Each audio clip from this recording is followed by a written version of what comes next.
அதுமாதிரி நம்முடைய மாண்பு முதலமைச்சர் அவர்களுக்கு திராவிட முன்னேற்ற கழகத்துடைய சட்டமன்ற உறுப்பினர்கள் அனைவரின் சார்பாகவும் எங்களுடைய பிறந்தநாள் வாழ்த்துக்களையும் நான் தெரிவிச்சுக்கிறேன். சும்மா சொல்லக்கூடாது.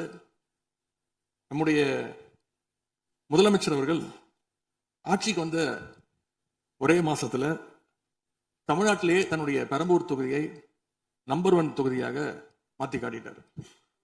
எதுல நம்பர் 1 பாத்தீங்கன்னா, இன்னைக்கு தமிழ்நாட்டிலேயே மின்வெட்டுல நம்பர் 1 தொகுதி பெரம்பூர் தொகுதி தான்.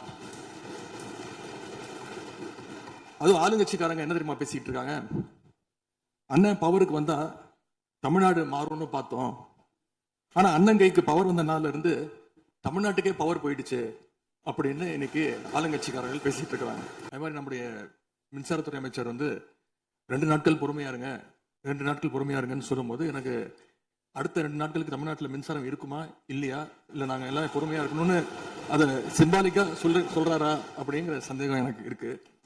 இன்னைக்கு எங்க பார்த்தாலும் அறிவிக்கப்படாத ஒரு மின்வெட்டாக இருக்கு. குடும்பங்கள்லாம் குழந்தைங்களை கூப்பிட்டு சாலை மறியலில் ஈடுபட்டு இருக்காங்க.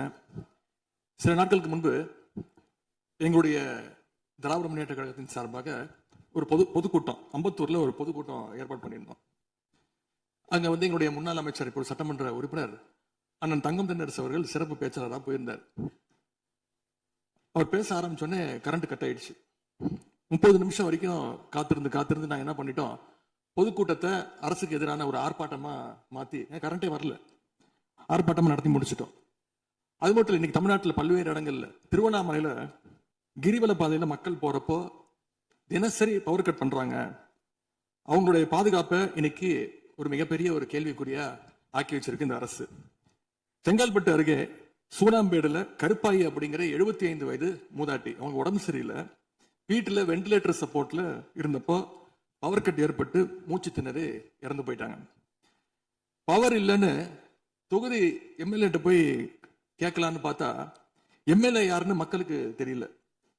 நிறைய பேருக்கு இங்க இருக்கக்கூடிய எல்லாம், நான் தவறா சொல்ல, எல்லாமே புதுமுகங்கள். நமக்கே பாரிப்பே வெளில பார்க்கும்போது இவர் எம்எல்ஏவா இல்லையா அப்படின்னு தெரியல, உள்ள வந்தாதான் தெரியுது. முன்னெல்லாம் புயல் மழை நேரத்துல ஸ்கூலுக்கு லீவ் விடுவாங்க. ஆனா இந்த ஆட்சி அமைஞ்ச பிறகுதான் முதல் முறையா கரண்ட் இல்லைன்னு ஸ்கூல்ஸ்க்கு லீவ் விட ஆரம்பிச்சிருக்காங்க. சென்னை, பெரம்பூர் மற்றும் வியாசர்பாடியில கடந்த ஜூன் 9ஆம் தேதி அன்னைக்கு 4 தனியார் பள்ளிகளுக்கு கரண்ட் இல்லைன்னு லீவ் விட்டாங்க. முன்னாடி மழை வர்றப்பெல்லாம் ஸ்கூல் பசங்க டிவி ஆன் பண்ணி இன்னைக்கு ஸ்கூல் இருக்கா இல்லையான்னு தெரிஞ்சுப்பாங்க. ஆனா இப்பெல்லாம் டிவி ஆன் பண்ண முடியலன்னு தெரிஞ்சுக்கிறாங்க, சரி இன்னைக்கு கரண்ட் இல்லை, இன்னைக்கு ஸ்கூல் லீவ் தான் அப்படின்னு.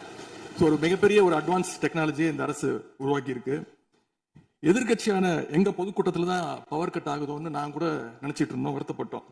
ஆனா அமைச்சரவையில இடம்பெற்றிருக்கக்கூடிய விடுதலை சிறுத்தைகள் கட்சியுடைய தலைவரான அண்ணன் திரு தொல் திருமாவளவன் அவர்களும் பவர் கட்ல பாதிக்கப்பட்டிருக்கிறார்.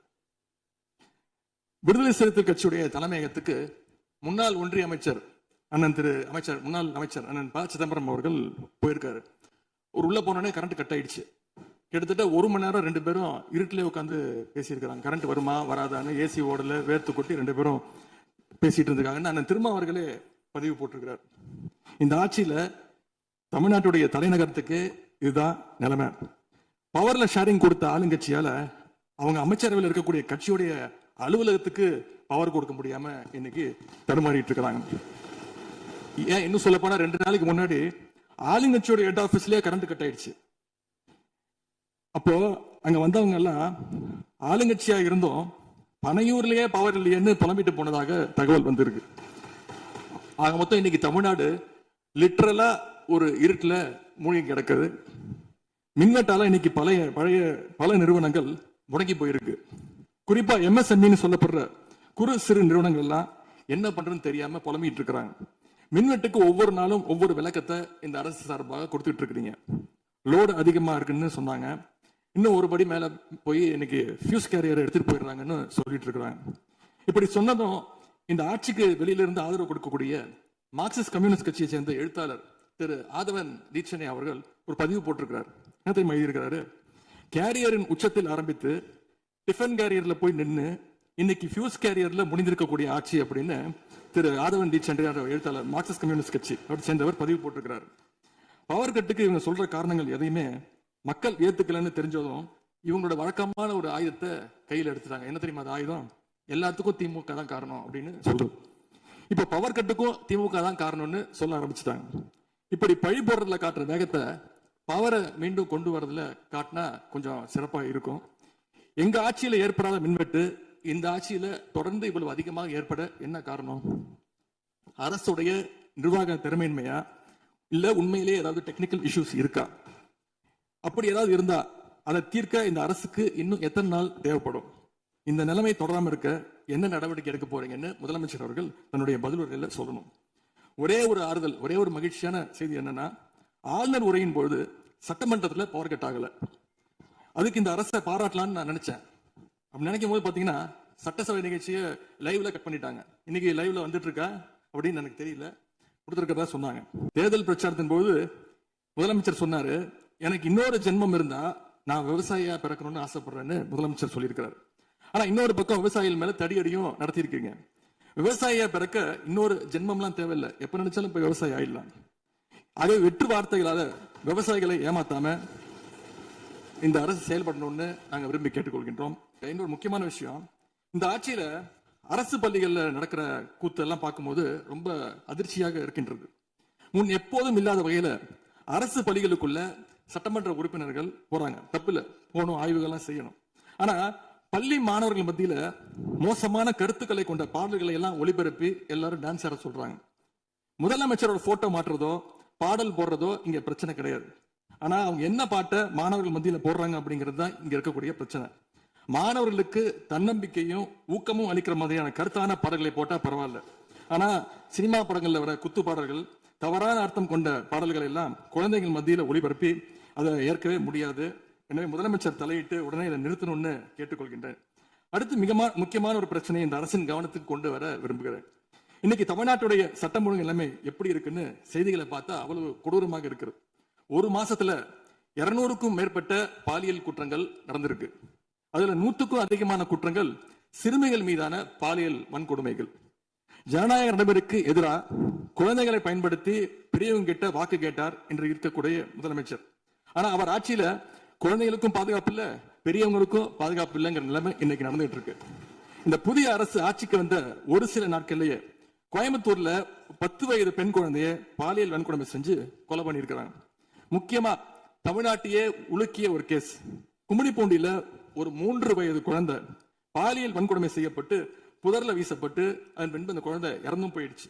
இந்த சம்பவத்துக்கு நீதி கேட்டு அங்க இருக்கக்கூடிய மக்கள்லாம் போராட்டத்துல இறங்கிட்டாங்க. கோயம்புத்தூர்லயும் சரி, கும்மிடிப்பூண்டியிலும் சரி, 2 சம்பவத்திலுமே மரணமடைஞ்ச குழந்தைகளுடைய உடலை பெற்றோர்கிட்ட முறையா கொடுக்காம வேற இடத்துல காவல்துறை மூலமாகவே அடக்கம் பண்ணிருக்கிறாங்க. இதையெல்லாம் பாக்குறப்போ நாம இன்னைக்கு தமிழ்நாட்டில் தான் இருக்கிறோமா, இல்ல உத்தரப்பிரதேசம், மத்திய பிரதேசம் மாதிரி வடநாட்டில் இருக்குமான்னு எங்களுக்கு சந்தேகம் வருது. சிங்கப்பெண் படைன்னு ஒரு திட்டத்தை முதலமைச்சர் அவர்கள் தொடங்கினார். அந்த திட்டம் வந்த அடுத்த நாளே காவல்துறையை சேர்ந்த ஒரு பொண்ணுக்கு 3 பேர் பாலியல் தொல்லை கொடுத்திருக்கிறாங்க. சென்னை மற்றும் சுற்றுப்புறங்கள்ல மட்டும் கடந்த ஜூன் 12ஆம் தேதி 24 மணி நேரத்துல 12 பாலியல் வன்கொடுமை கேசஸ் ரிப்போர்ட் ஆயிருக்கு.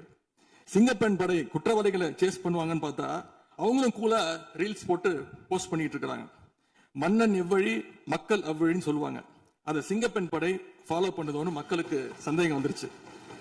இந்த ஒரு மாசத்துல நடந்த குற்ற சம்பவங்களை எல்லாம் எடுத்து பார்த்தா பெரும்பாலான குற்றவாளிகள் ஆளுங்கட்சியை சேர்ந்தவங்களாவே இருக்கிறாங்க. இவங்க ஆட்சிக்கு வந்து தொகுதியா போய் தொகுதி வாரியா போய் நலத்திட்ட உதவிகள்லாம் செய்வாங்கன்னு பார்த்தா அவங்க கட்சிக்காரங்க தொகுதி வாரியா போய் பாலியல் வன்கொடுமையில ஈடுபட்டு இருக்காங்க. இதுக்கு பேர் தான் மாற்றமா, இதுக்கு பேர் தான் தூய சக்தியா அப்படின்னு மக்கள் கேட்கிறாங்க.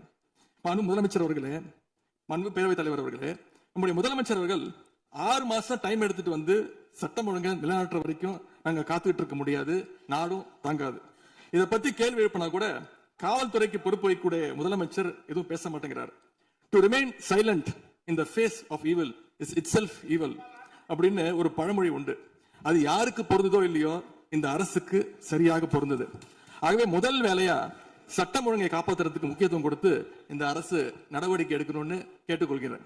இந்த அரசின் முன்னாடி இவ்வளவு பிரச்சனைகள் இருக்கு, ஏகப்பட்ட பிரச்சனைகள் இருக்கு. இதையெல்லாம் தீர்க்க முயற்சி பண்ணாம அடுத்த கட்சி ஆட்களை இழுக்கிற வேலையை தான் நீங்க எல்லாம் முழுவீச்சில் செஞ்சுட்டு இருக்கீங்க. இந்த அரசின் மீதான நம்பிக்கை வாக்கெடுப்பின் போது நான் குறிப்பிட்டு சொன்னேன், புதுமையான ஆட்சின்னு சொன்னீங்க, கடைசியில புஷ்பா பட ஆட்சியை கொடுத்துருக்கீங்கன்னு குறிப்பிட்டு பேசியிருந்தேன். அந்த அளவுக்கு குதிரை பேரம் தொடர்ந்து நடந்துகிட்டு இருக்கு. 3 சீட்டர் சோஃபா 3 சீட்டர் சோஃபா இன்னைக்கு 5 சீட்டர் சோஃபாவா அப்கிரேட் பண்ணிருக்கீங்க. ஏற்கனவே சோஃபா அனுப்பி அடுத்த கட்சி எம்எல்ஏக்கெல்லாம் இழுத்துக்கிட்டு இருந்தீங்க.